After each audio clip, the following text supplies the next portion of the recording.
Hello everyone, इस video में हम लोग देखने वाले हैं एक्सरसाइज नंबर 1.6 के क्वेश्चंस को। तो नमस्कार दोस्तों, मैं हूं नितिन पाटिल और आप सबका स्वागत है NI3 मैथ्स एजुकेशन में।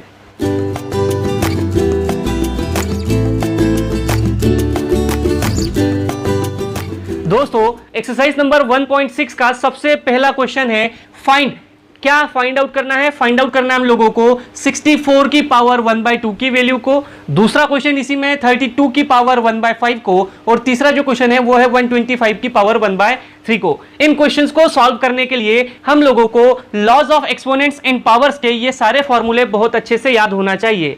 इन्हें याद करने से पहले आप इन्हें इससे पूरे बेसिक कंसेप्ट से समझ सकते हो, और इसे समझाने के लिए मैं पहले एक वीडियो बना चुका हूं जिसकी लिंक आपको आई बटन में भी मिल चुकी होगी और डिस्क्रिप्शन में भी देकर रखी है। तो चलिए दोस्तों, अब इन laws of exponents and powers की हेल्प से करते हैं इन क्वेश्चंस को सॉल्व। देखिए, सबसे पहला क्वेश्चन है हम लोगों का 64 की पावर 1/2 इज इक्वल्स टू क्या होगा। तो अब हमें क्योंकि इसे फाइंड आउट करना है तो हम लोग लिखेंगे सॉल्यूशन। अब क्या कर सकते हैं, 64 की पावर 1/2 को अब हम क्या लिख सकते हैं? देखिएगा दोस्तों, इस 64 की पावर 1/2 को हम लोग लिख सकते हैं 2 × 2 × 2 × 2 × 2 × 2।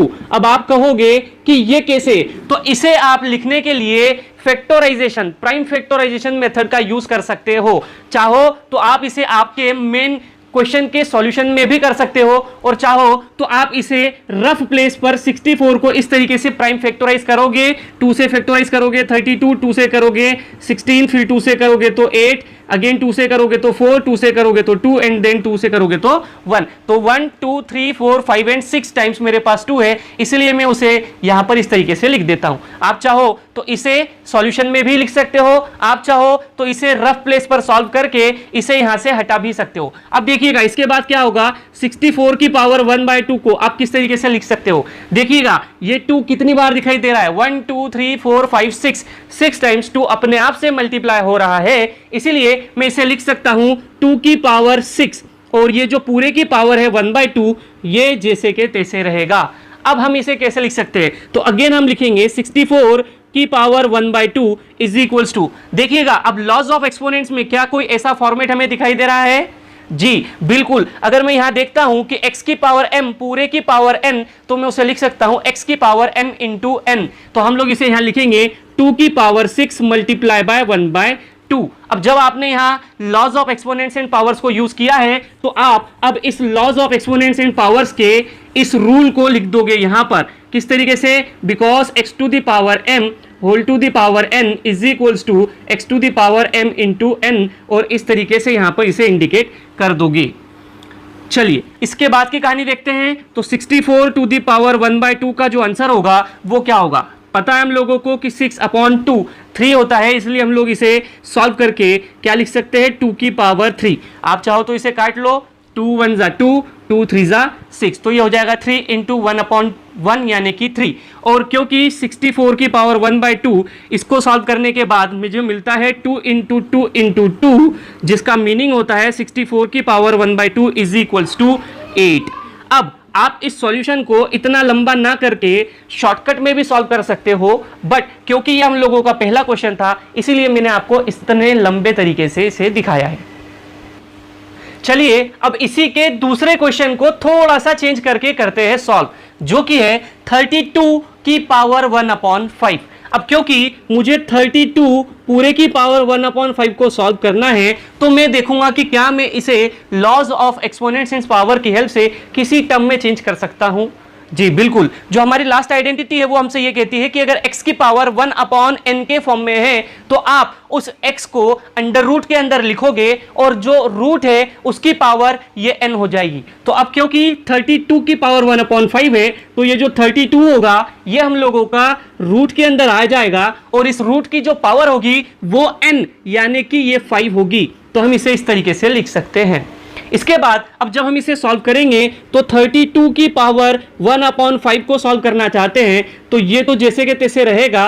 रूट की पावर 5 के टर्म्स में, और ये जो 32 है इस 32 को अगेन हम उसी तरीके से सॉल्व करेंगे कि 32 का मतलब क्या होता है। तो 2 से सॉल्व हो सकता है 16, 2 से सॉल्व हो सकता है 8, 2 से सॉल्व करोगे 4, 2 से सॉल्व करोगे 2, देन 2 से सॉल्व करोगे 1, यानी कि 1 2 3 4 5 टाइम्स में 2 के फॉर्म में इसे मल्टीपल के प्रोडक्ट में लिख सकता हूं। तो 1 2 3 4 एंड 5 टाइम्स 2 का मल्टीप्लाई करके मैंने यहां पर इसे लिख दिया है। अब क्योंकि इसका जो मतलब होता है वो है कि आप रूट के बाहर अगर किसी चीज को निकालना चाहते हो तो वहां पर जितने नंबर्स ऑफ ऑब्जेक्ट्स का आपस में मल्टीप्लिकेशन होना चाहिए। तो क्योंकि यहां पर 2 5 टाइम्स आपस में मल्टीप्लाई में है तो यहां से ये सॉल्व होकर हम लोगों को बाहर निकलकर सिर्फ मिलेगा 2, और इस तरीके से आ चुका है इस क्वेश्चन का आंसर। अब आप चाहो तो पहले जो पैटर्न सीखा था उस पैटर्न से क्वेश्चंस को सॉल्व करिए, या फिर अभी जो पैटर्न सीखा है इस पैटर्न से क्वेश्चन को सॉल्व करिए। दोनों तरीके से सॉल्व करने में आंसर जो है वो सेम आएगा।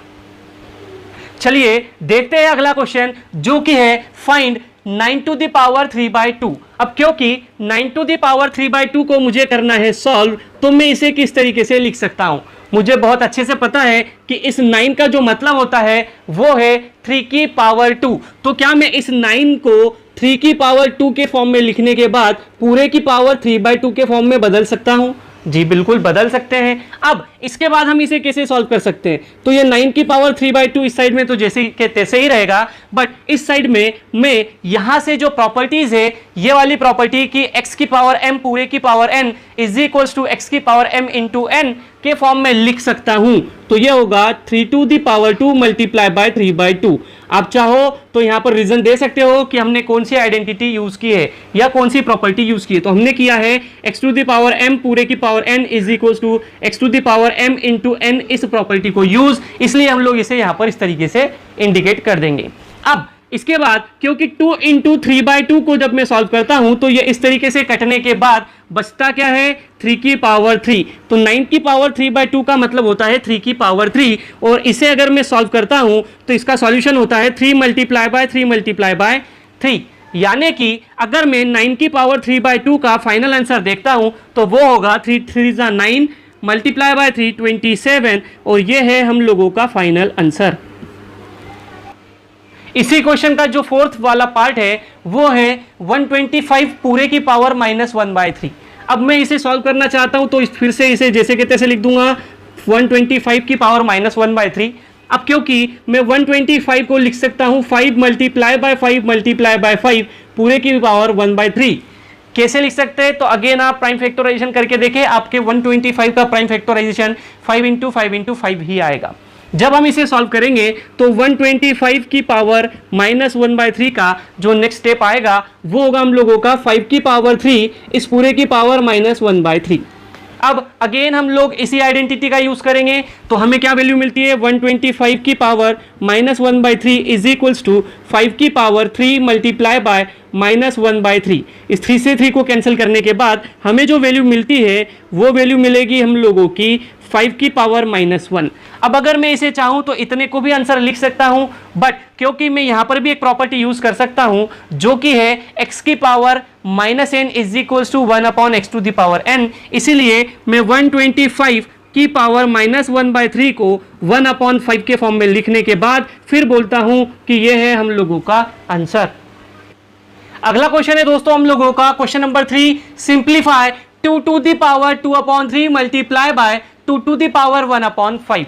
तो क्योंकि मैं इसे सॉल्व करना चाहता हूं इसलिए लिख दूंगा solution 2 to the power 2/3 multiply by 2 to the power 1/5।